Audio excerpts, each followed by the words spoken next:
Welcome back, everybody. It is Wednesday, which means that it's time for On the Perf podcast. I am here once again with my good friend Adam Maxwell. Mr. Maxwell, how are you doing, buddy? We are between Christmas and New Year's. Been getting up to anything good? Yeah, man. We're in that like betweener. Like we could just totally phone in the rest of the year, or we could get ready for the new year. It's like Yeah. It's like calendar purgatory right now. Yeah, no doubt. Yeah, I have started brass prep. So I have 10 gallons of 9 mil and 15 gallons of 223 cleaned and ready to start. But I have not fired a gun since my last match. I'm kind of taking an intentional break, recharge the batteries, wait until we're stoked again, that kind of deal. Well, I'm in classifier chasing mode again, so I'm still trying to seal the deal on a limited 10 GM. So yeah, what percentage are you at right now? Oh, it's hard to say because it's floating so much, and there's also glitches between USPSA and Practice Score on some of the 25 series classifiers. So some of my local dudes want to shoot the new ones, but all the scores haven't uploaded. So that's a future Adam problem. I see. Well, future Adam will deal with that. I have been loading the shit out of that temperature sensitive powder though, so I've been making practice ammo like crazy. Well, that's what it's going to be good for now. I am right on the edge of what Hodgdon says is like the maximum do not pass go pressure, and it's just barely minor power factor. I had to turn it up even a little bit more because I was afraid my guys were going to call me out for shooting bunny fart loads at really? league. So I got them turned up. They're actually legit 125 now. But yeah, I'm trying to crank through that stuff before next summer because it's horrible. It's just horrible for what we do. Yeah. Yeah. Well, sorry about that. That's a real bummer. Reverse temperature sensitive powder is there should be like a giant label you have like may cause cancer on the side of a pack of cigarettes. It should be like may cause minor in August on the side of the powder. May ruin your life if it's nice outside. Yeah, Jesus. Which it kind of sucks because actually now it shoots really nice. I kind of like it. You got it tuned in, but yeah, don't trust that one. Don't trust it. It's a crazy ex-girlfriend, man. Like you'll remember the good times, but she's still crazy. Exactly. Yeah, don't go down that road again. Don't go back to her. You remember what that was like. Well, folks, as always, we're brought to you by Atlas Gunworks, and by now, V3s have leaked. Models are out on the new website. Bunch of stuff has changed. Billet slide, Glock sight hole, grip changes. Optics plates now get 4 screw holes instead of 2. For all of you who've had an optics plate come loose, this is great news. My favorite part, I think, honestly, of everything is the Glock front sight. Because, let's face it, all of us just put the gun in a vise, we take a sight pressing tool, and we just push that front sight out, and then we have a dovetail. And Atlas went, hey, everybody's just removing their sight, so if we have a Glock front sight, then there's just this little hole in the slide, and if you want a sight, you can just put a Glock front sight in there and call it a day. You don't have to deal with dovetails and sight pushers. So I'm a fan of that. And there's 1,000,007 Glock sights. So yes, my front sight on my Apollo went away pretty much immediately. I don't like having sights with my dots. So they did that on all the guns except the Artemis. And guess what? Your boys Artemis shipped today as of this recording. So the V3 Artemis is on the way. But this is going to be a V3. Yes, I believe nice. So. I believe we're after the cut. So we'll see. It's almost exactly like the Artemis that I have now. So it's probably the least giddy I've been for an Atlas gun in the past. But I am excited to get a hold of the V3 guns, and also nice to have, like, we've been talking a little bit like match gun, practice gun dynamic. Yeah. Well, right now my practice gun is a V1 grip. It doesn't have the palm swells on it. Oh. So it's a little same but different, but still same. So yeah, so excited to get that one in, and also really excited about that plate change, because I are one of the people who had plates come loose quite a bit.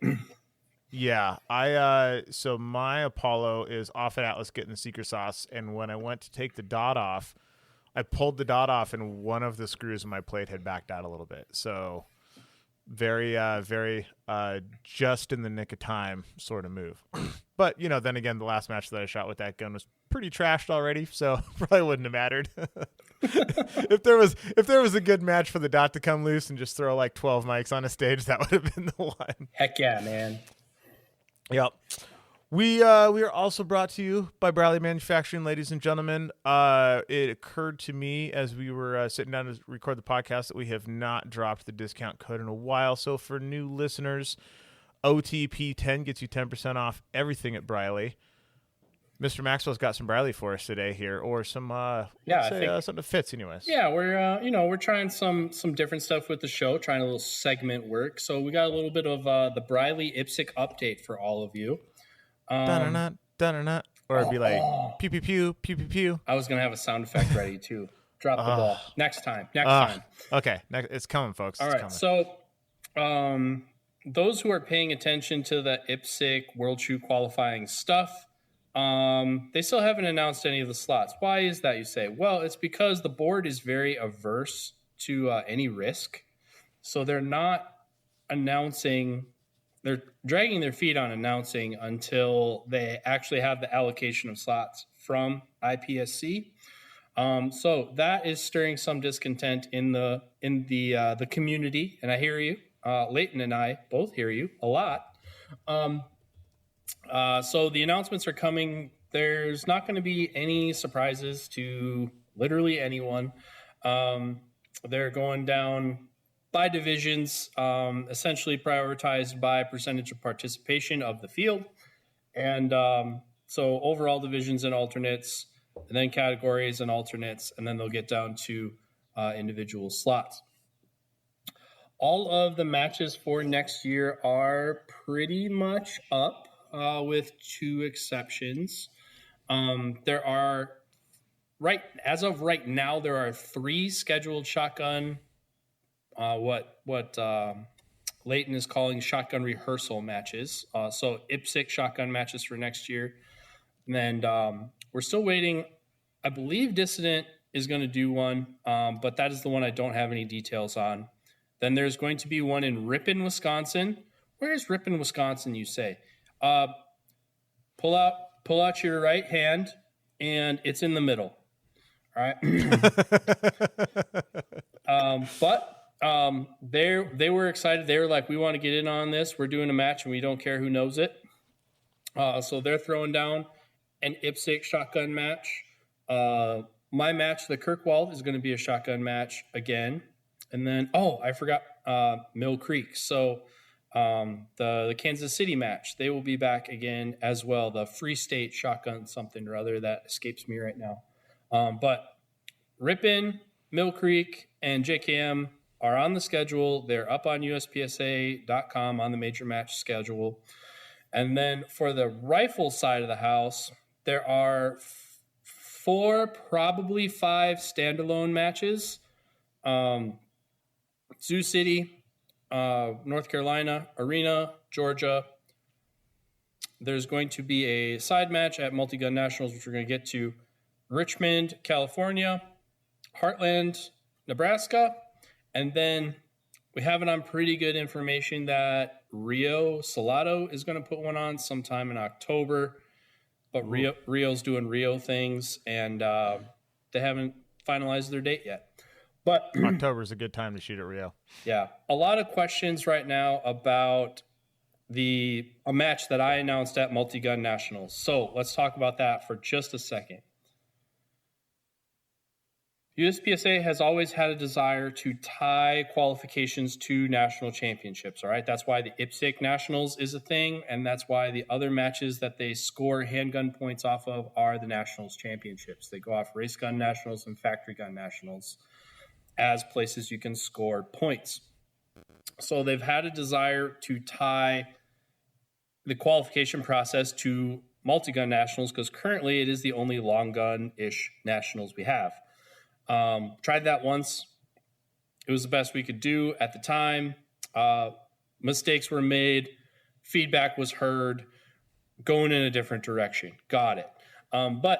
So when we had 5 question mark matches and they wanted to add a 6th, they wanted to also tie into Multi-Gun Nationals. They asked if there was a way we could tie it in. So what is posted right now as the IPSC qualifier at Multi-Gun Nationals is going to be a 4-stage, what most people would call a side match, but it's a 4-stage standalone match. It's its own thing. There will be 4 IPSC rifle stages or rifle-only adaptations of multi-gun stages. That's really TBD, but they're going to be rifle-only stages, different than what's being shot in the main match. Some of them are going to be completely constructed separate from the match. But essentially, you got a 4-stage match that if you're at Multi-Gun Nationals, you can sign up for it and elect to shoot pre-match. There will be a pre-match time slot. Or you can shoot it on the opposite schedule of your Multi-Gun Nationals. So if you're an AM squad, you can shoot it in the PM. Or if you're at a PM squad, you can shoot it in the AM. How exactly all that's going to work really depends on who signs up and what their interest level is in different time slots. But essentially, the match has a lot of ghost squads in it traditionally. So we're essentially backfilling ghost squads with IPSC rifle match squads. But it's a standalone thing. So DQs from one don't count for the other. One's run by IPSC rules. One is run in Multi-Gun Nationals rules. You shoot the IPSC one in IPSC divisions, which is kind of a thing because the contemporary multi-gun divisions really only channel into one IPSC division, which is open. So a lot of people are going to be trying for open. So it's an opportunity for people to score points and potentially get separation for qualifying purposes. I expect it to be a limited opportunity. So like in my head, if we filled 2 or 3 squads of these people, that's really all we're looking to do. I'm not looking to sell out 200 people for an IPSC rifle match, although I don't think we would sell out 200 people. But we're under-promising and over-delivering, so I'm not going to say that I have room for a bunch of people. We have limited slots available. If it's something you're interested in, please sign up and waitlist. And as we see how many people we have and what time slots they're interested in, we will let people off the wait list. But it is a standalone thing. It's priced to accommodate serious people. People looked at the price and they're like, wow, that's kind of expensive. Yeah, it is. Because if I made it $50, everybody would sign up for it, and I don't have staff to accommodate all that. So like the Pokemon Go guy said, are you serious? If you're serious, that's what you're doing. All right. So it's meant to accommodate serious people who are seriously trying to qualify for the World Shoot. There are not many slots. So it's meant to accommodate as many people as we can who are seriously trying, but cost per stage, it's similar to Multi-Gun Nationals plus 15%. So yeah, 12-round match or 12-stage match, $350. You know, we priced it that way. But a few people are like, oh man, that's really expensive for a 4-stage match. If you're serious about qualifying for World Shoot, it's an option for you. If you want a standalone match, there's 5 other ones on the schedule that are probably more your cup of tea. But those are some details on the match that's going on around Multi-Gun Nationals, just to get out in front of some of those questions. But as of right now, that is the Briley IPSC update on the latest for qualifying for Shotgun World Shoot and Rifle World Shoot 2027. Wow. That's a mouthful. Ooh. Well, you heard it here. Yep, I can word. Words are good, and I'm good at words. I still haven't quite got my voice back yet. We are media. Well, folks, it's time to get into the best part of the show. Everybody's favorite part. Your favorite part, my favorite part, and Mr. Maxwell's favorite part, the Gary of the Day. And love me some Gary of the Day. The Gary of the Day is about to change a little bit. It's gonna change. As I said to my buddy Eric on the phone last night, we made fetch happen. So deal with it. What's about to change here? Well, it's not the Gary of the Day anymore. It is the Gary of the Day, brought to you by American Defense Manufacturing. Woot woot! All right, so American Defense Manufacturing, they wanted to be a part of the show, and we thought this was a good way to bring them in. And so they are the sponsor of this segment. And now, being a sponsor of this segment, like you got to give me a little something. So we got you guys a discount code here as well. OTP 15. Oh, what? They're coming over the top? OTP 15% off at American Defense Manufacturing's website. Anything you want over there, they are premium in the world of complete rifles. They do amazing AR-15s, AR-10s.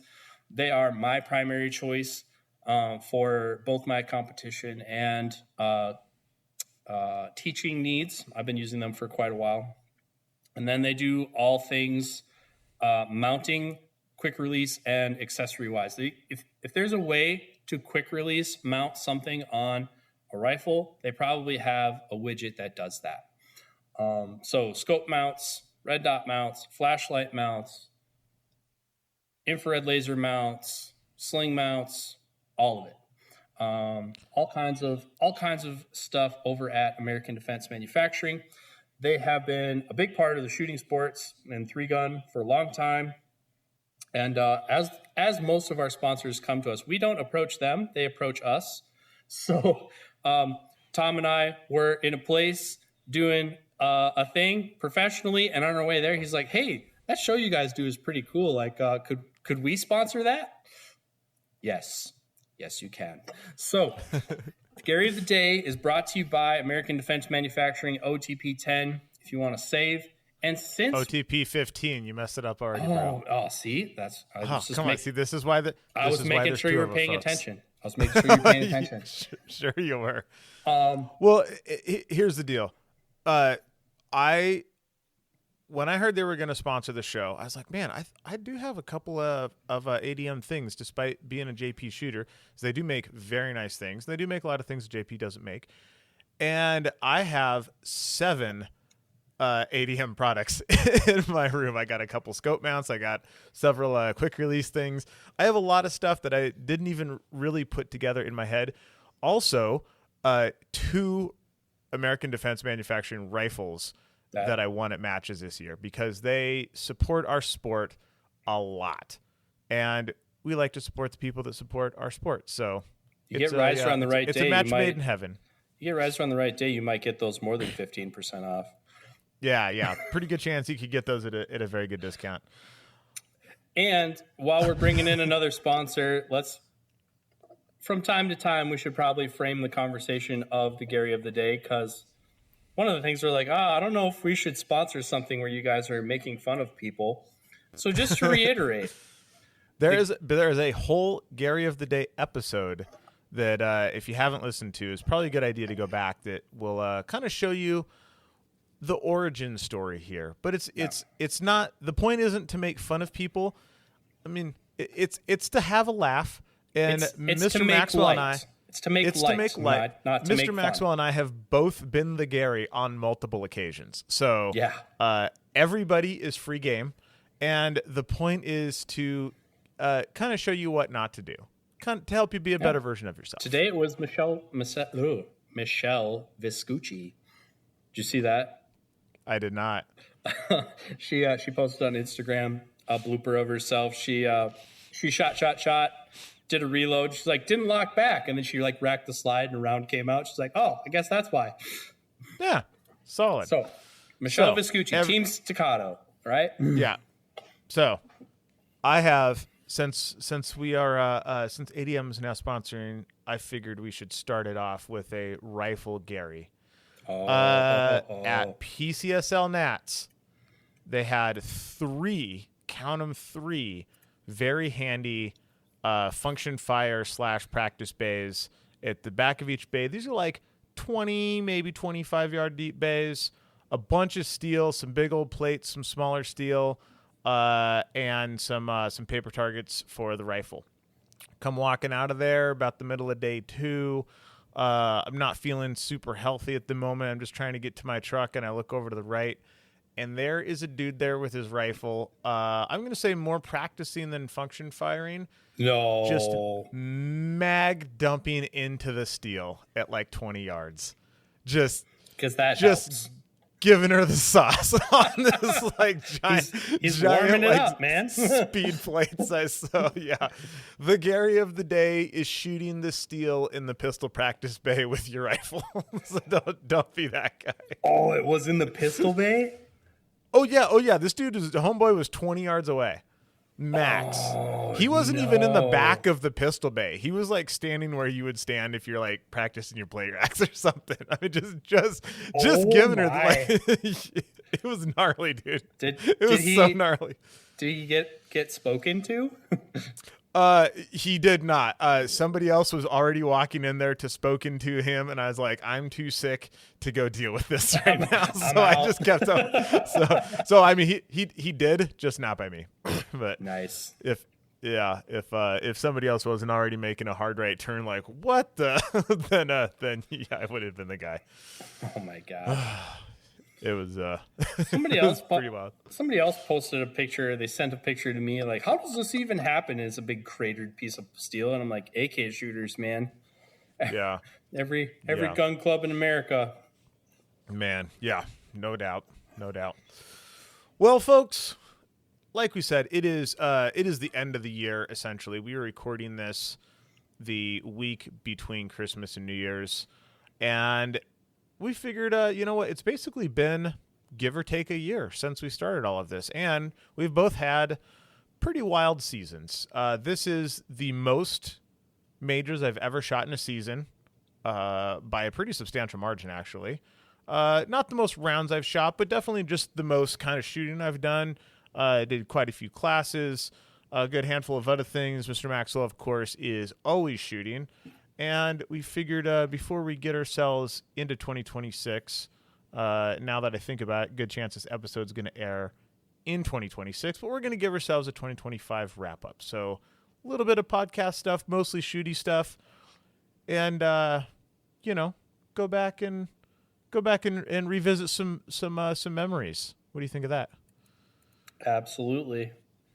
And I rolled back in my calendar just to get to work so I don't miss any. Like, man, it seems like the first one for my season was Western State single stack. That's usually how mine starts off. So it's in the middle of February, and probably my favorite pistol match of the year. But man, that seems like a long time ago now. Yeah.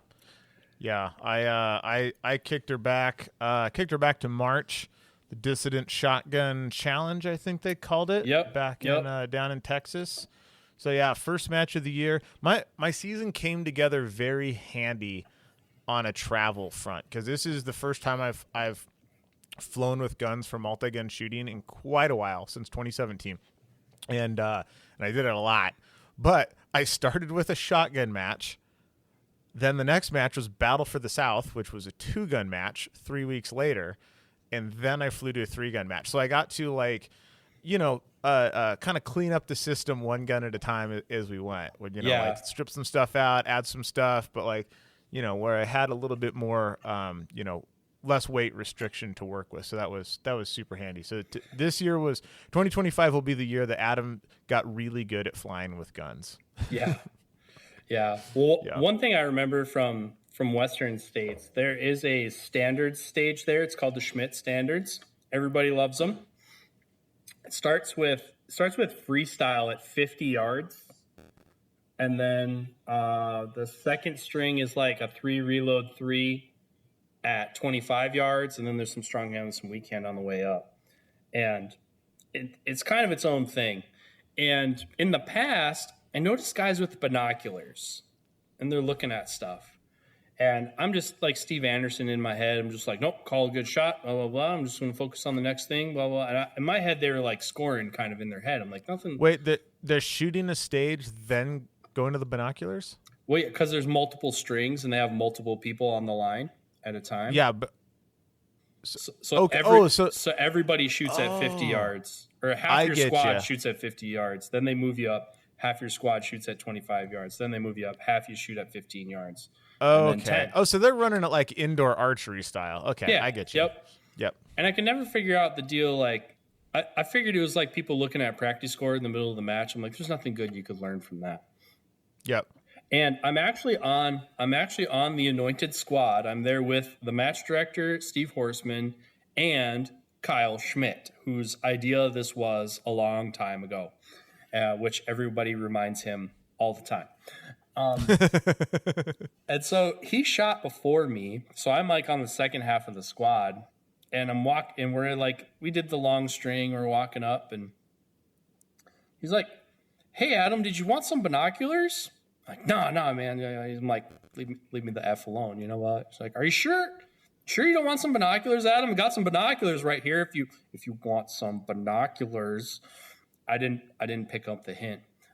At 50 yards, I had put some hits from one. There's 4 individual targets up there too, so you shoot at a different target at each line. Oh, I see where this is going. So they're looking to see if you shank any shots from one target onto another target, so you could compensate. No, dude. And I had like 3 of them on like from one target on another one, and then of course when I got up close, I had a bunch. I not only did I have mics on one target, I had too many hits on another target. And so I learned why people want binoculars. And once again, I was the optics guy who did not use enough optics at the match. At least you're staying with your roots, buddy. Yeah, man. Everybody's got a thing, and that's mine. Yeah. The Dissident match I thought was really cool. I've been to the Ranch TX several times. I thought that was really good use of that facility. And I think they really opened up a lot of people's eyes to what IPSC shotgun could be. And they kind of set the tone for the rest of the summer, because all the other match directors looked at it and like, oh, this is what, okay. Yeah, we could do something like that, or like especially for use of buckshot and use of slugs, because the way they use buckshot and the way they use slugs in IPSC is completely different than what had contemporarily been done in the U.S. So I thought that match was super cool and really set the tone for an awesome summer of a qualifier series for the Shotgun World Shoot. And I'm really hoping they do it again here in 26, but stand by on that. Yep. That's also going to be the infamous match where Riser rage quit shotgun. I just rage quit iron sights on shotguns. Yes. I rage quit TAC division. Maybe one day I'll go get me some Briley caddies and we'll go shoot modified again or something. But we are our eyes are too old to see fiber optic sights. This has been confirmed and now reconfirmed. So yeah. So that was but you know, I mean, hey, at least my caddies went to a good source. Yep. Battle for the South. That was the first time. It's not the first. Oh, that was also. I'm gonna share one little tidbit from Dissident. Oh. So we were the 3 of us, Vortex crew, was staying in a place kind of in the hinterlands, and we're just kind of like hanging out, like, oh man, we really should have brought a bunch of clays. Like, we're far enough out in the middle of nowhere that we could have, shot something, done whatever. We could have walked back into the backyard, and we're just kind of hanging out. And Travis is like, ah, shit. And we're like, what? And he points. 22 targets chilling in the backyard. None of us had a 22. We're like, oh man. Yeah. Like, and the more blew we it. looked around, the more steel targets we found. Yeah, they were actually like a good. They're Like we could have everywhere. bought a rifle out, like a 10-22 and a few boxes of ammo. We would have had a good old time. But Absolutely. instead, We could have instead shot. we watched motocross. Yeah, we could have shot 22s from the hot tub. Yep. Missed opportunity. That was also me rolling into the house at like 1 o'clock in the morning, post flying into whatever airport it was. And we decided that if I came into the house and Maxwell was up, he would yell flash to give me the opportunity to yell thunder before he just started ripping rounds into whoever was in the kitchen. Heck yeah, man. Didn't have to do it, but I was ready with the code word. Hey, if you stay in the Vortex house, you better have one of those crickets from The Longest Day. Yeah, One and then click Battle for the answered by South. 2 clicks. Yeah. Battle for Yeah, the South. both- I think this both made was it the there. first year that was a 2-gun match. Yeah, well, I mean, they made it a 3-gun match, and that you shot a shotgun 1 round on one stage. But yeah, so it became a 2-gun match, and it was an awesome match. I had a ton of fun. I like that Carolina style wide open stages, just giant falling steel and fast paper intermingled with like some really hard shots where you have to do like a super hard speed change. Like those are super fun stages. Yeah. But the only weird thing with that was it was kind of like every division was open. It was like open, but pick your rifle. So it was like Yeah. AK open, heavy open, open. It was a little bit like that. And I think I didn't love. Yeah, I didn't love that. Like if you're shooting AK, you're probably not shooting a comp pistol. Just saying. Like those two don't go together. Serious, that's what you're doing. But the one thing that it did is all of a sudden every shooter in the match was an open. So all the people who weren't open shooters got to be open shooters for a match, and they just went crazy. They were like, Oh, yeah. we need all the bags, we need all the tripods. Like I saw dudes build straight up pillow forts on rooftops. I'm like, what are you guys doing? Yeah, Everybody. and crazy in the sense of like baby ducklings were pushed out of the nest. Like they're like a bunch of toddlers running around with Just pillows. Like trying to learn to fly. they don't even know what they're supposed to do with this thing, but they kind of have it in their hands and they run with it until they fall down. Yeah, I'm like, guys, I'm the only actual open shooter on this squad, and I'm not doing any of this stuff. Like, Yeah. take the hint. Yeah, maybe calm down on that. yeah, that was a good one. Yeah, But I shot that- AK yeah, at that match. I really liked that. Did you get that trophy? Did it make? Did it to get your that place? trophy. That That trophy was a is solid on trophy. my desk right now. It That took was a a solid while. trophy. It took a while. I feel like it was maybe being held hostage a little bit, but we did eventually negotiate the release of the hostages, and Nice. it did make its way to me. My MPX though, that never found its way to me. So that What? may have been the trophy tax. I don't know. I allegedly heard there was a MPX certificate. I saw it in a video that they posted on the internets. Yep. Nobody knows nothing. But it'd be like that sometimes. That's okay.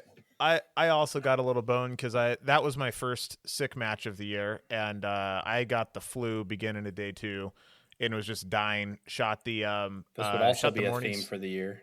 Yes, this would also be a thing for the year. There's a couple themes going on. Shot the morning squad on the last day, got done shooting, and I was like, I don't know how I did, but there's no way I'm in the top 5. I'm probably out of anything I really care about, and I doubt there's anything on the prize table that I want enough to keep me from just driving to Charlotte and going to bed, which is exactly what I did.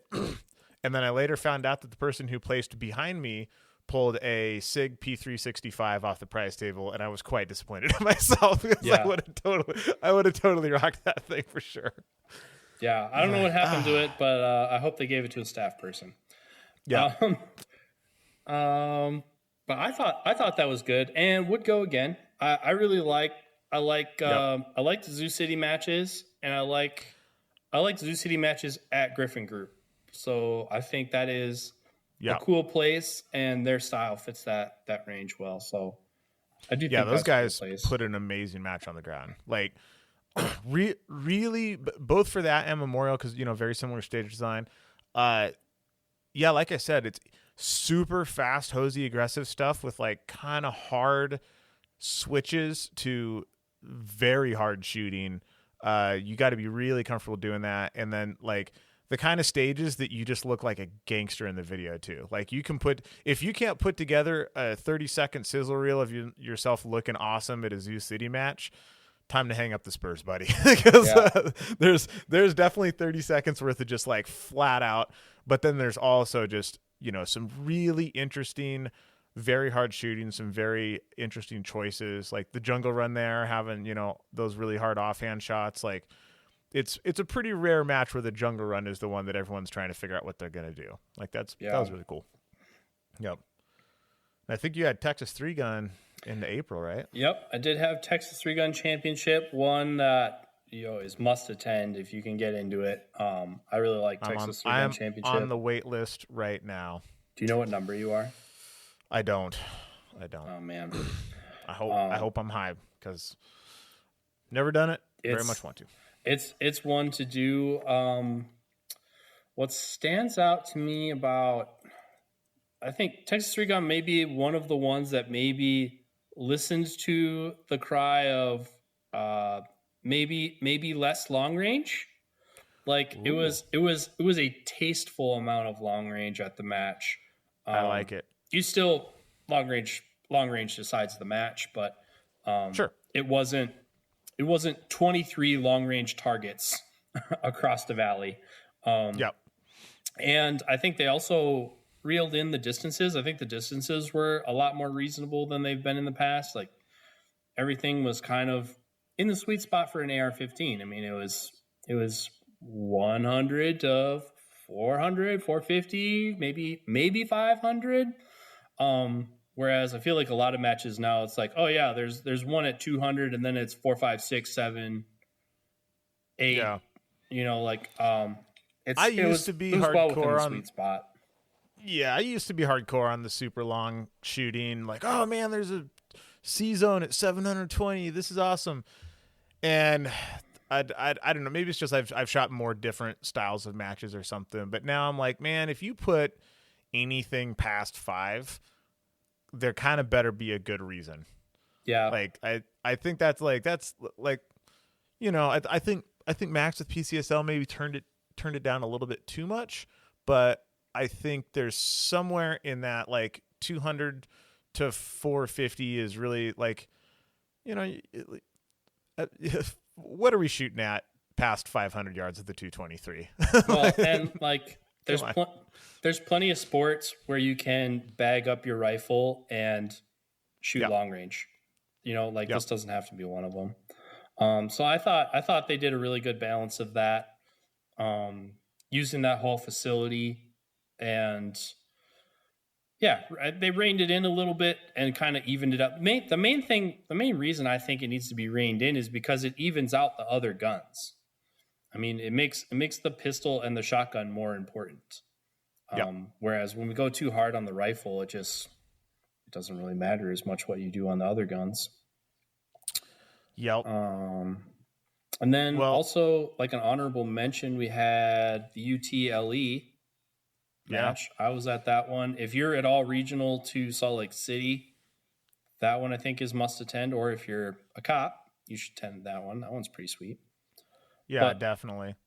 And and then Maxwell and I did a class after that match too. Was it after the match or before the match? Because the match. Oh yeah, it was after the match. Right? Yep, it was after the match. Yeah, so we did ourselves a little 1-day class in torrential downpour. Oh my gosh. We kind of like it was Maxwell's class. I was just kind of there to help out and participate. So it's the class that he normally runs, but you could definitely tell that there were a lot of audibles because it was just absolutely nuking. So the normal plan, I could tell, went right out the window pretty early on. For as many classes as I've taught, I realized it at this match. Like, it's amazing how often the weather turns out okay, because I haven't very often had to deal with conditions where like class is not possible Yeah. or near Yeah. near possible. It was borderline not possible. We were definitely not taping targets. We were definitely not doing some of the things that we had discussed earlier. Yeah. So that was a bit of a bummer, but it still was a very fun class, I thought. Absolutely. And then a couple weeks after that, went down and shot at NRL Hunter with my buddy Rick. Speaking of bagging up all your guns and shooting long range, those things are so much fun. I shot 2 of them this year, shooting 2 more next year with Rick once again. And man, if your 3-gun rifle is suffering, go shoot a couple of these. When you go back to 3-gun, it will seem like everything is a chip shot. All the targets feel huge. All the positions feel great. all of the wind feels nice and mellow. Like, you know where they're at. Yeah, NRL Hunter matches are super, super cool. And my buddy Rick took his NRL Hunter skill set. He bought a rifle just to shoot these matches with me. Bought himself a 6.5 Creedmoor Sig Cross. And then in the fall, took that thing up to Alaska to go moose hunting with another buddy of ours. Shout out, John.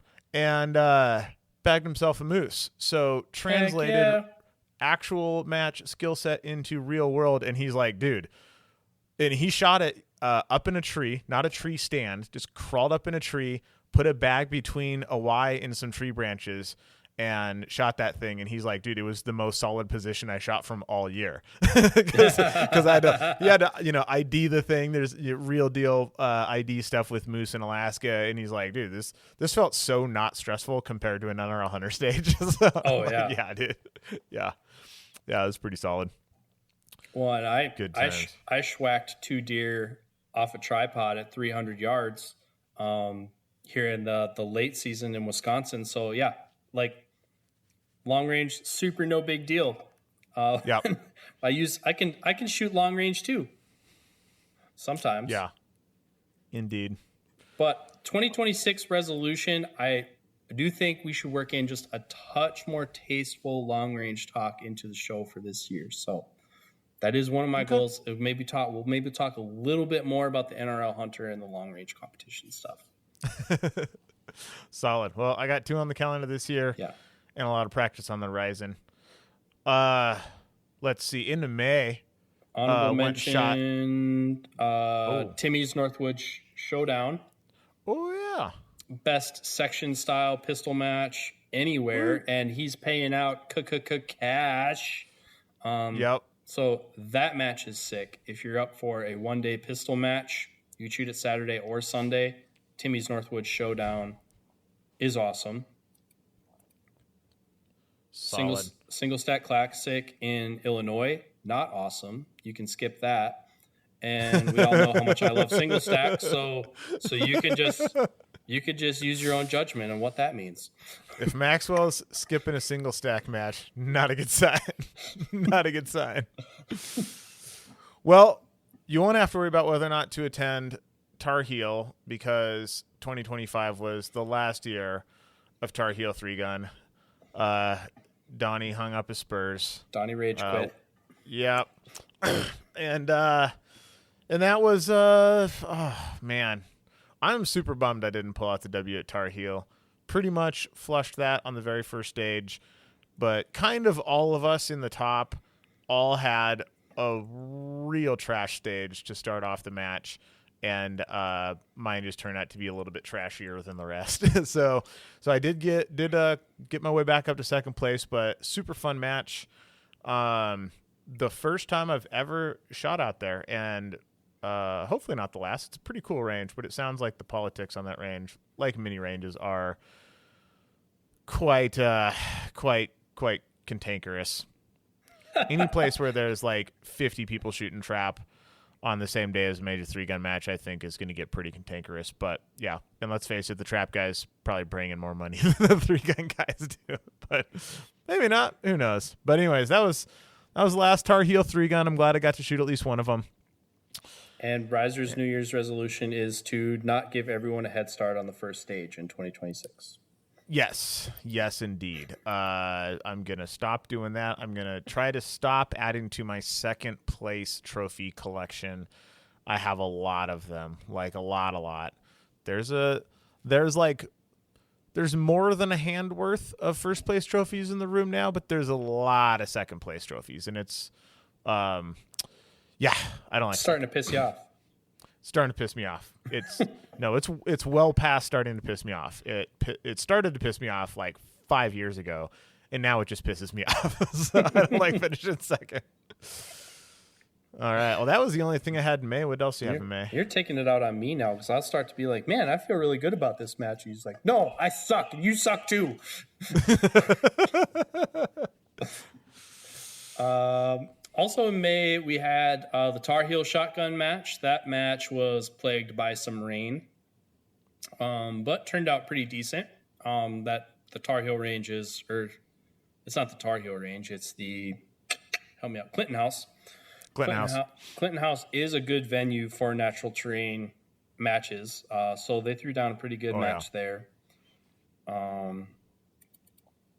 Nothing overly exciting comes to mind there, at least we're talking about. Getting into June, I had the first year the Wisconsin USPSA section had been held at my home club. So some of the local homeboys popping their cherry on major match hosting and administration. Nice. I'm really excited to see what they come up with this year for it. Unfortunately, I won't see it because they booked it right in the middle of Shotgun World Shoot. So, well, so much for that. So you guys are on your own. I'll talk to you later when you text me. Yeah. In beginning of June, I had another NRL Hunter match. This one down in Price. Awesome venue down there. And then I think at the same time as that area match was High Desert Championship. Oh, that's right. Where I also got second place. There was let's say lack of calibration calls would have been the difference. I also did other things that would have been the difference, but basically got second place by 3 calibration calls on one stage because calibration calls aren't a thing. Hopefully that's been fixed. I have heard that a lot of feedback has been taken into account for next year at the High Desert Championship, and I will definitely be going because it's close and it's awesome, and you shoot all the ammo through all the guns, including the 6.5 gas gun. So if you just want to go out into the desert and just shoot an absolute grip of ammo in a 3-day match, fantastic one to go to. There's going to be shenanigans. It'll probably be better this year, but there will be shenanigans. I want to go out into the desert and shoot an absolute grip of ammo through all the guns. Oh, well, sorry, buddy. Sounds like you're going to be flying to Greece. No, not for this one. They actually moved that match to the fall, so that's why it doesn't. That's why the USPSA match doesn't line up for me. But this year, I am not missing Parma matches. Woo! Yay! I am going back to the Galapagos Islands. See if the turtles are still there. Yes, I am catching a red eye. The hard part, the rest of the story is that match basically butts up against a SWAT conference that I can't miss. So I am getting on a plane from Ohio and I'm flying straight there because I am not missing it again. Awesome. And we are putting together a 3-man team for this year. So yay! We're gonna be back for all of the Parma. Yeah. I'm going to start stockpiling 6 ARC now. That's a solid move. Do you have anything else in June? Couple things still in June. We had the first ever Free State shotgun qualifier. So John Morgan threw down a shotgun match at Mill Creek Rifle Club near Kansas City. It's actually DeSoto, but Kansas City area. It was hot. Surprise, surprise. But it was well attended, well liked, and they're doing it again. So that is one of the shotgun rehearsal matches for 2026. So stoked that that's catching on for them. And then Also, the infamous USPSA Factory Gun Nationals, the scene of the crime where we learned about reverse temperature sensitivity of gunpowder. We laughed, we We cried. cried. We It threw was- things. It was more crying than laughing, if we're gonna be straight up. But yeah, that's but Timmy was there, extra. so he made light. Oh my god, dude. It was rough. It was rough, but got some belt cash, so I had a little paper to dry my tears with. That's good. That's good. Yeah, you should put up a video of you crying and like mopping your tears with wads of cash. You blew it, dude. Missed You blew it. opportunity. Missed opportunity. Well, let's see. That put us into July, and smack anything dab in the happen in middle of July. No, there's nothing on here. No, nothing happened in July. Oh yeah, there was some match in Minnesota. Oh yeah. Some bullshit Multi-gun up in Minnesota. Nats was in the middle of July. Awesome match. I understand how everybody's going to take this, and I'm telling you, you're wrong. It's not just because the match director is the co-host on the podcast. This was actually the match that I enjoyed the most the whole year. I don't know if it was the best of anything individually. Like, there might have been a match that had better stages, and there might have been a match that had more long range, or there might have been a match that had something else. I wouldn't even say I would say there are. I Well, would say so on any category we could pick another match that did an individual category better. I don't even know that you could do that in better stages. I actually enjoyed this is the first match that I shot that was a Bay Stage match where I was like, oh wow, Bay Stage 3 gun is super fun. Like I had such a blast at this match. And part of it is because, like, you know, some other matches I went to, I was catastrophically ill and my back was thrown out at PCSL 2-gun Nats. That kind of takes the enjoyment out of it. It torrentially downpoured at Griffin Group. That kind of takes some enjoyment out of it. So that always happens. I am looking at this through sort of rose-colored glasses because the weather was good, the squad was good. I shot reasonably well. I took home a 5th place finish. This was the most fun. Like the when I look back, I'm like, yeah, like this is the match that has the most good memories at it. So, well done, sir. Well done. You crushed it. Well, thank you. That actually means a lot, and that has been a lot of hard work. We have. I would unapologetically say we have some of the best stage designers in the country, in the sport right now. All the good ideas are not mine. They're with other people. But we have a really solid group, and we are putting together something pretty special. I'm going to have to swallow my narcissism a little bit this year, and I think we're going to promote Multi-Gun Nationals a little bit harder. So you're going to get lots of teasers of things maybe in the works around all of that. But we actually the first stage planning meeting is this week. Ooh. Where we're gonna lay down the specifications and then go off to our corners and come up with stuff. Fixed time, folks. There's going to be a fixed time rifle stage. You're welcome. That is my idea. So I would like to rescind my previous statement. Just, you know. Well, you know what I want? I want a holy monkey on the rifle stage. Done. Awesome. There we go. Rifle holy monkey, quadruple the points or whatever makes it make sense to shoot at it. And, that would be sick. I want to shoot a holy monkey at like 150 yards of the rifle. That'd be awesome.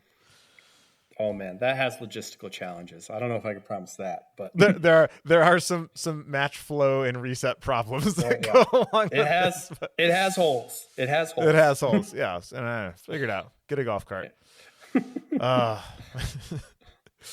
Let's see. So that puts us into August. What do we got in August?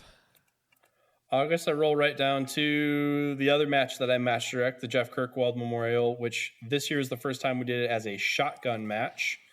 sort of after the 10-year mark of doing that as a multi-gun shoot-off match, it was time. You just waning attendance. It was time to explore a format change, and then with all the excitement and interest in the IPSC single gun stuff, it just seemed like a good way to segue that match into something else. So we made that a shotgun qualifier last year. It's going to be a shotgun match again this year. Also a homage and a bit of a resurgence to the Nordic Tactical Shotgun Championship, which we have a lot of deep history in tactical shotgun in Minnesota. So reviving some of that was really, really cool to bring that back. And that was a very well received match also. Nice. My August was pretty trash. I was supposed to go to Utah State and then Generation 3 Gun at the beginning of September. I did not go to either one of those because some pretty awful things happened in my personal life. So we're just going to skip over August. September, I did not shoot a major match in September, which I think is the only month I did not shoot a major match. But I did teach a law enforcement class that was super fun. So if you know what that was and you were one of those folks, I had a great time, and I hope you guys had a great time. And I think we all learned a lot. Well, yeah, and it's super strange because September, October used to just be like a haymaker of a run of there was a bunch of matches. It was like there's too many matches in September and October. Yeah. And I if don't you're know. a climber, those are the sending months. So it has always been a bummer for me as a rock climber, being like the two prime climbing months are the two big, full of major match months. I've always been like, come on, guys. Yeah, I was home more this fall than I've been home in a long time.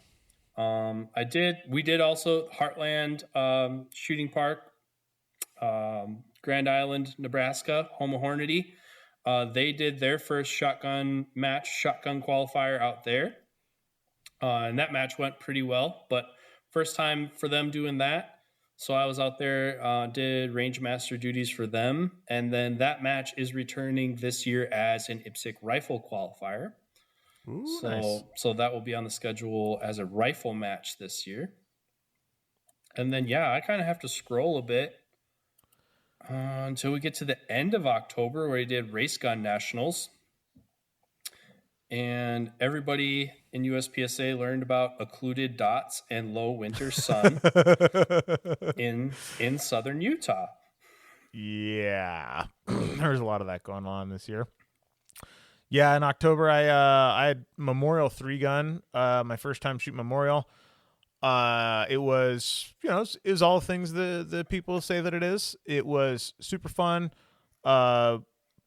pretty darn fun squad. Got to go shoot with Brian Nelson again. Haven't shot with him for quite a while, so it was good to hang out with my guy. Actually, I got to shoot nationals with him too, so I got to shoot 2 matches with Brian after not seeing him for like 3 years. It's always fun to be with some old friends. And didn't do particularly well there. Got 7th, kind of okay, kind of not okay. Amazingly, no body falling apart stuff to blame anything on. Just kind of made some mistakes. But man, was that a match where you needed to be pretty good at shooting long range in the wind. I think the lowest wind I shot anything in was probably 25 miles an hour. It was just ripping the entire time, even when it wasn't raining.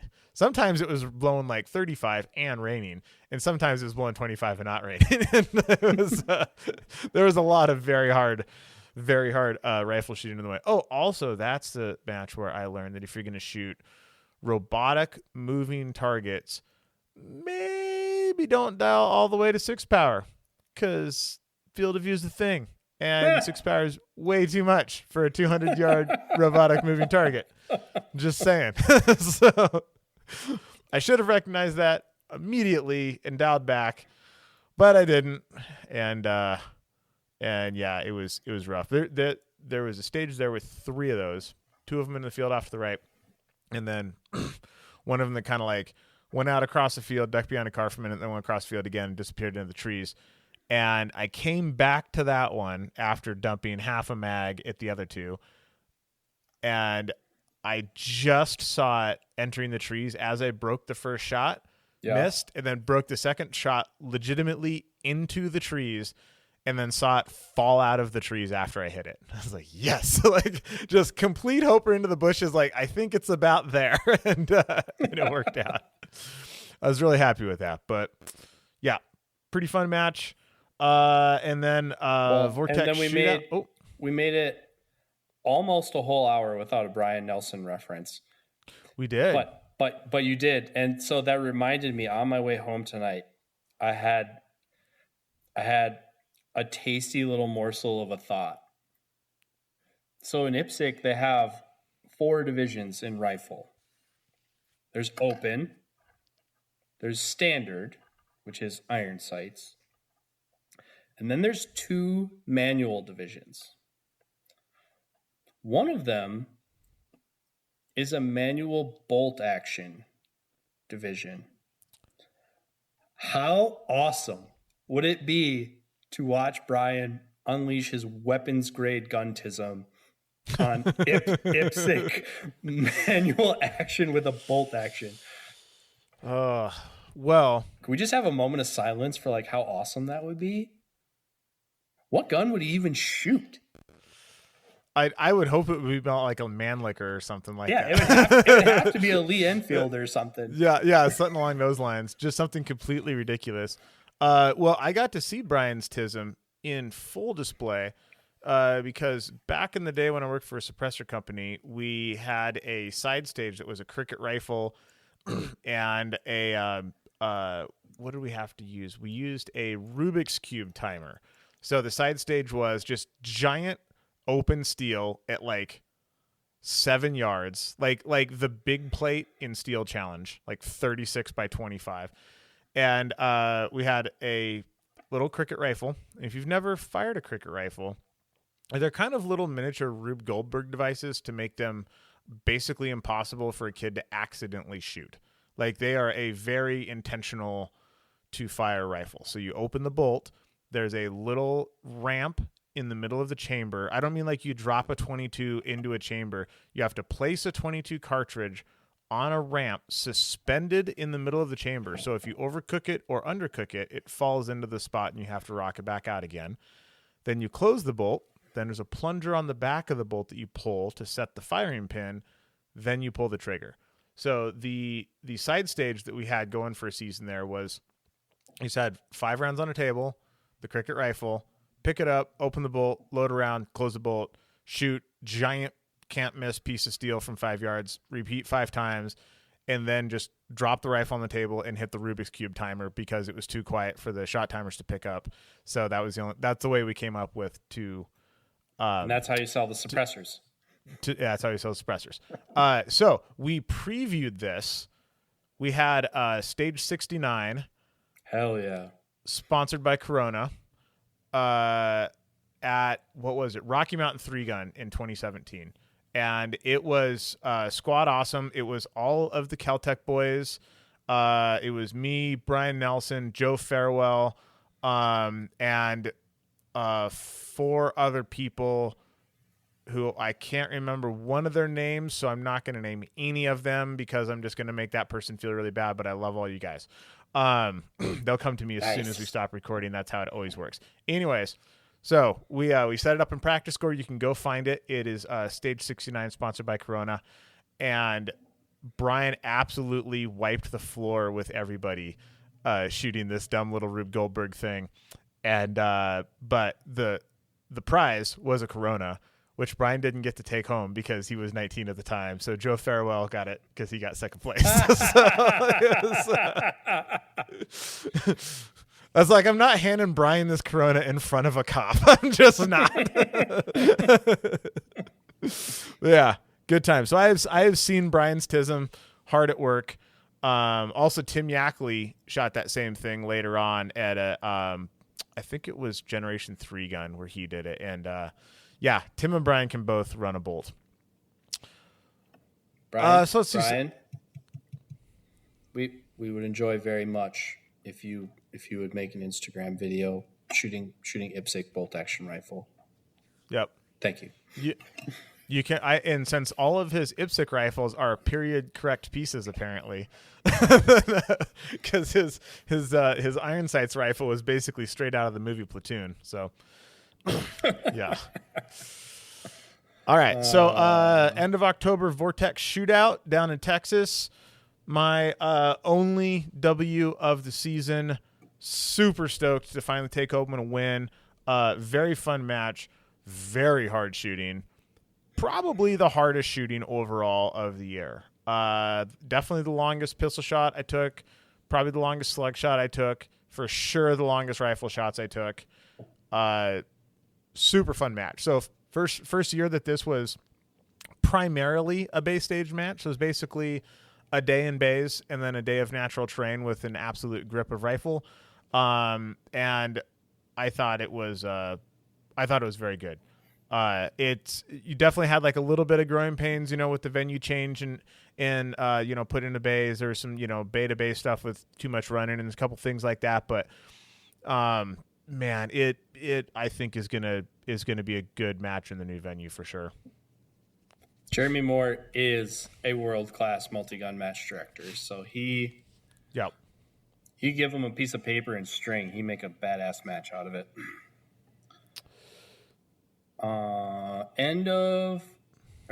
Beginning of November, I also shot Area 2, the USPSA Area 2 pistol match, which, because they weren't recognizing Limited 10, I basically made into Western State Single Stack Part 2. And that was awesome because, I rolled up there with the temperature-sensitive ammo and played Chronograph Roulette. You can go back to that episode for that tale. Everybody's favorite game. And then Hunter Constantine also decided he was going to recognize single stack belt at that match. So I once again won single stack belt unopposed and wiped my tears with the money all the way home. Lovely. I didn't have any majors in November. I mean, this is usually when like the season kind of wraps up. The only reason that there's actually something after that is because we had 2 gun Nats at the beginning of December. Did you have anything else in November? I did not. That was all right. 2 gun Nats. And dare I say, like, rolling back, none of these matches that we talked about were bad. Yeah. PCSL there's not a match that I went to that I was like, meh. Yeah, they were all good. I mean, I really hesitate to say that like the matches that I match direct are the best because it's just wrong to do. Like those matches are built kind of in our mind's eye, and they're different because we're so intimately involved with them, and we don't necessarily get to shoot them as competitors. So with that caveat, like, I mean, PCSL is my favorite match from this season, and it's not just recency bias. So, like, you and I were both looking forward to this match all year. Yeah, 100%. And it 100% delivered. Absolutely delivered. I really wish that the being sick, throwing the back out, all the things that happened to me at this match had happened at like kind of any other match. Me too. It was the one that I was the most excited about going in, and just the fact that my body was so beat down, I didn't get to like enjoy any of it. I was just trying to like survive the thing, and even with that, like had a lot of really fun things happen at that match, and just freaking great stages. I love what Max is doing with this. Huge fan of Hit Factor scoring a multi-gun, and it's just. And it's super clean. Like the presentation, everything's buttoned up. It's super dialed. The squad shoot-off thing was awesome. They got photographers running around taking everybody's photos. So they're starting to roll out photos of all the competitors. Like you get media of yourself. Like super good time. Good time. I had kind of the same thing too, because like anybody that's got metal in your body, like when certain weather changes happen, that that just affects certain things in your body. And like, so we're recording this almost a month after the fact. I'm just now getting my mobility back to like normal. Nice. Yeah, so like that was on the front end of it there. Well, it's actually about a week. I'd kind of gotten behind on managing it before that match, and have not really been able to pull up, which is probably more of our local weather thing here than that match. It's not like I broke my leg at that match or anything, but same thing like with Riser. I was like, man, I really wanted to. I watched the video of it, and I listened to Riser tell me how much I suck. And I'm just like, man, I wish I could run a little harder. And it just wasn't happening that day or those days. Yep. And I was happy with what I did there because I definitely needed to shoot better points. And I did look it up from a previous episode. I did look it up. I won PCSL Nationals Practical Division in 2022, both the day match and the dark match. You're welcome. But it's been downhill from there, primarily because the competition has gotten way hotter, way hotter. Yeah. But I really dig it, and I don't know if I can give it a bigger stamp than like we're big 3-gun and shotgun guys, and this is our favorite multi-gun match of the year, and it's missing 30% of the guns. Yep. And I bought a founding membership. I bought a lifetime membership to PCSL. I'm into it. Like it's awesome. I think it's must attend. Nice. I really wanted to go to the GOAT in 2026, but I have a hard it's the same time as Texas 3-Gun Championship. So that's a hard conflict. And I really wanted to, they're doing the Hunter Constantine belt match. And that's a conflict with one of the shotgun practice matches. So I'm not able to go to that one either.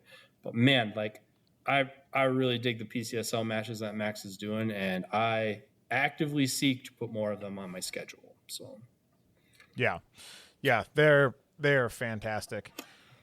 So that's it for matches. A few other things we did this year. We made frenemies with Not Another Shooting Show. That was a good time. F those guys. Oh, I got a frenemies update from you. I was thinking of making it the Gary of the day, but I picked a rifle Gary instead. So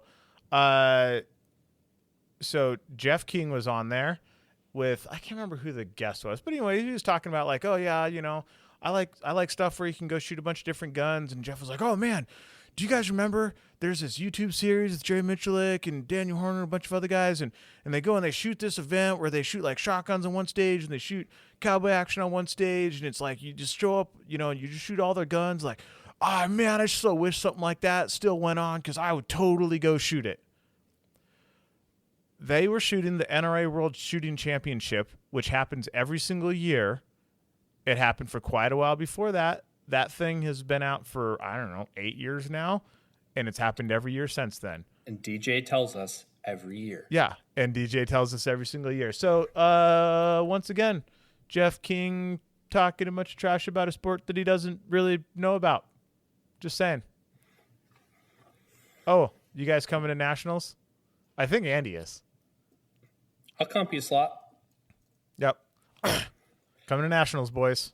All right, Coming to Nationals. We'd love to shoot with you. One thing you set out at the beginning of the season to accomplish that you accomplished. I got a pistol that runs. There you go. Fixed a major piece of equipment. Major piece of equipment. Yeah, I got to shoot a bunch of Atlas pistols. I shot an Athena, an Erebus, a Nyx, and an Apollo. Settled on the Apollo. It was awesome. I've done several long YouTube videos and a bunch of podcasts about why I settled on the Apollo. So if you want to find out exactly why, you can go check out those things. It is currently at Atlas, getting a second barrel put in it so I can have a non-ported barrel. And you kind of get the 2-for-1 for another. I think it was $850, which who knows what that price will be whenever anybody listens to this podcast down the road. But currently for, you know, the cost of a really nice Glock, you can get another barrel put in your gun, and you can shoot your open pistol in LO and not shoot open minor like I've been doing for a very long time, because that is a sucker's game. And you should ask yourself, would you rather have another Glock or another Atlas? Yeah, I chose another Atlas. It's basically 2-in-1 Atlases. Yeah, it pretty much is. Yeah, fantastic deal. So that is why I went with the Apollo. Well, not why, but that's one of the multitude of the reasons, and am absolutely stoked with my choice. Let's see. This year, total round count. I added up all my primer boxes. Oh, and I'm unprepared. I can't find out exactly, because the way that I keep track is I basically just take all my primer boxes and I load them up. But I always have a couple thousand rounds left over from the previous year, and I have a couple thousand rounds left over from this year. I think I have less in there right now than I started with. And I shot some shotgun ammo and a handful of other things. But my best guess is that I'm at about 30,000 rounds of ammo. I have 27,500 rounds worth of primer boxes in there. So I think I'm 30,000, give or take like $1,000. I could figure it out, but I have no idea. It's all written down. But I would have to go add it all up. Yep. I have long since stopped trying to keep track of actual round count with any level of specifics on any gun other than my 6.5 bolt gun. Everything else is just like it runs until it doesn't, and then it gets fixed. I shot 10 majors this year. I was planning to shoot 12, but 2 of them didn't happen. I shot 10 majors, and I shot 4 locals. Like that. You only shot 4 locals? I only shot 4 locals, this entire year. Just because the locals out here happen the first 2 weekends of the year, and for whatever reason, the majors are happening over the locals. So when I was around and didn't have anything to do, there wasn't a match going on. And then when I was around and wanted to shoot a match, I had other stuff to do, because I still pretend to be a climber and a mountain biker and want to stay married to my wife and all that other stuff. So I did a reasonable amount of not shooty stuff, but definitely mostly shooting. Next year, we're going to tone down the major and up the local count a little bit. I think I've decided that I actually want to try to shoot classifiers like I care, and maybe get a card that represents my actual skill set in the pistol game. I think maybe we'll get into it a little bit and see how that goes.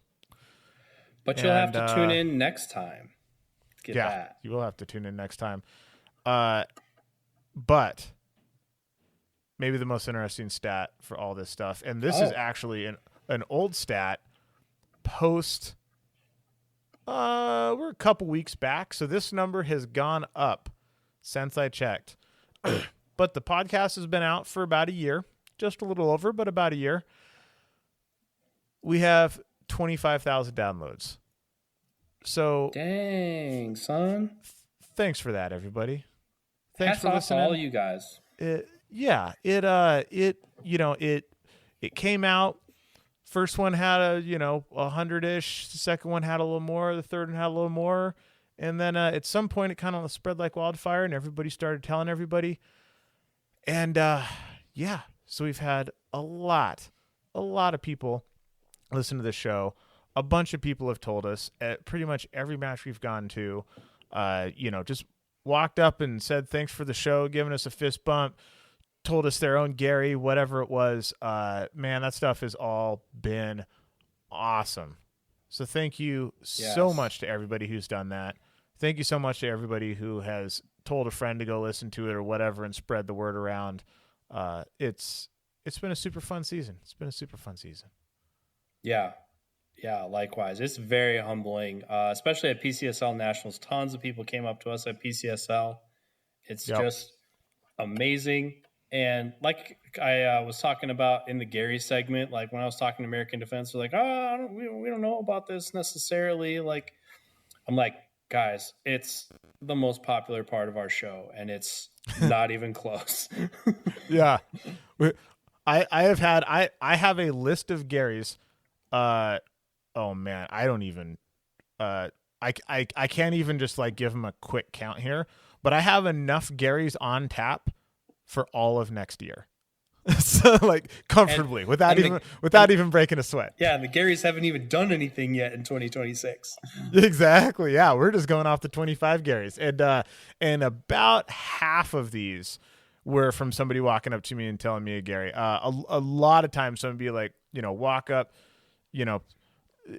introduce themselves and then start telling me a show idea or still start telling me a Gary and be like, oh, hang on, and like pull out the phone and start writing it down. It's like this stuff is solid gold. Don't want to lose that. So a lot of the show ideas and a lot of the Garys, obviously all the LQs all came from you guys. So keep all of those coming for sure.